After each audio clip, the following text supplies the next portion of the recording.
बिस्मिल्लाहिर्रहमानिर्रहीम। शुरू अल्लाह के नाम से जो बड़ा मेहरबान नहायत रहम वाला है। अस्सलाम वालेकुम।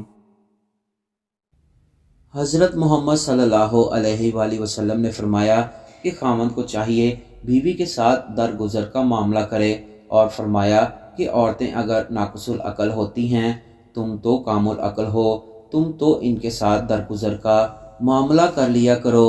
हज़रत मोहम्मद सल्लल्लाहु अलैहि वसल्लम ने फरमाया, औरतों का कोई हाल नहीं, इनके बगैर सब्र भी नहीं होता।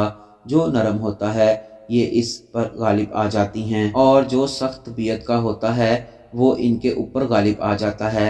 फिर नबी करीम सल्लल्लाहु अलैहि वसल्लम ने फरमाया, मैं चाहता हूँ कि मैं नरम मिजाज रहूँ अगरचा मगलूब हो जाऊँ। मैं नहीं चाहता कि मैं सख्त तबीयत का बनकर गालिब आ जाऊँ। सुबहान अल्लाह। अल्लाह के महबूब सल्लल्लाहु अलैहि वसल्लम ने क्या अनोखी बात सुनाई कि घर के अंदर शौहर को कितना रहीम और करीम होना चाहिए।